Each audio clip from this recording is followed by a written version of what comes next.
මේක දේශපාලනීකරණය කරන්න යන්නේ. ඒ දෙමව්පියන්ගේ වේදනාව අපිට දැනෙනවා. ඒ රදවියන්ගේ, නිලධාරීන්ගේ, දරුවන්ගේ වේදනාව අපිට තේරෙනවා. ඒ අම්මා තාත්තගේ වේදනාව අපිට තේරෙනවා. ඒ හින්දා අපි මේ වේදනාව උඩින් මේක දේශපාලන කාර්යයක් කරන්න අපි ලෑස්ති වෙන්නේ නැහැ. හැබැයි මේ ගැන හොයන්න දරුවන්ව අල්ලගෙන ගිහිල්ලා කුදලගෙන ගිහිල්ලා 54 ගහලා ඇතුළට දාන්නේ. හේතුවක් නැහැ. හවසට ප්‍රවෘත්ති කියනකොට ක්ලීන් ශ්‍රී ලංකා අපි මෙච්චර ක්ලීන් කරා කියලා ඔබේ දරුවගේ නම දාන්නේ. අවසානයේ මොකද වෙන්නේ? ආණ්ඩුවේ දේශපාලන න්‍යාය පත්‍රයකට මේ රටේ තරුණ පරම්පරාව ගොදුරක් බවට පත් වෙනවා. 60%කට වඩා ඉන්නේ මත්ද්‍රව්‍යයට ඇබ්බැහි වෙච්ච අය. ඒ අය පුරුද්දාපණය කරන්නේ හිරගෙවල් වල දාලා හරියන්නේ නැහැ. 2020 සිදුවීමත් එක්ක මහාන සිදුවීමත් එක්ක වාර්තාවක් හදුවා සම්පූර්ණයෙන්ම මේක රිෆෝම් වෙන්නේ කොහොමද කියලා. අපි හැමෝම සම්පූර්ණයෙන් මේ ක්‍රමවේදය වෙනස් කළා. මේ පීඩනය අවම කරගන්නේ කොහොමද කියලා. ආණ්ඩුවක සම්බන්ධ තටයකට ගණන් ගත්තේ නැහැ. ඒ වාර්තා විසික් කළා දැම්මා. හොරකට අනුදෙන් බන්ධනාගාරය හදන්න තිබ්බේ. ඒක නැවතුවා.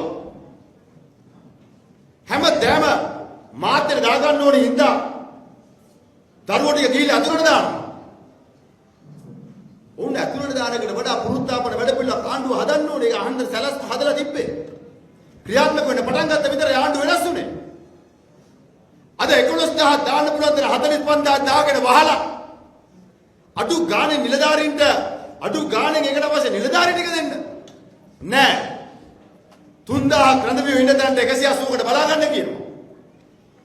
බන්ධනාගාරය ඇතුළේ වෙන සිදුවීම් පිළිබඳව හොයලා බලන්න ආණ්ඩුවේ බුද්ධියස දුර්වලයි. බන්ධනාගාරය ඇතුළේ යම් සිදුවීමක් සිද්ධ වෙනවා නම් බුද්ධියස දරදරු ආණ්ඩුවට තියෙන්න ඕනේ ඒකට ක්‍රියාත්මක වෙන්න. නෑ. එහෙම ක්‍රියාත්මක වීමක් නෑ. ඇමතිවරයා Facebook එකේ බලන් ඉන්නවා මොකද්ද වෙන්නේ කියලා. ඒ වගකීම සම්පූර්ණයෙන් ආණ්ඩුව ගන්න. හරි කවුද වැරදි කවුද කියන කාරණේ පිළිබඳව පරීක්ෂණයක් කරන්න ඕනේ.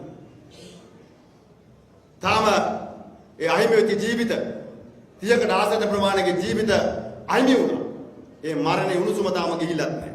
එහෙනම් මම ඒකේ හරි වැරදි ගැන මම කතා කරන්න යන්නේ. හරි වැරදි ගැන කතා කරා. ඒකට වෙලාවක් එනවා. ඒකට වෙලාවක් එනවා. බන්ධනාගාර නිලධාරීන් ඝාතනය වෙච්ච පළවෙනි අවස්ථාව. මේ අවස්ථාව 2012 ඔබට මතක ඇති. ඒක දේශපාලනීකරණය කරපු විදිය මම ඒකට ලෑස්ති නැහැ. මම ඒකට ලෑස්ති නැහැ. මම ඒක දේශපාලනීකරණය කරන්න යන්නේ නැහැ. ඒ දෙමව්පියන්ගේ වේදනාව අපිට දැනෙනවා.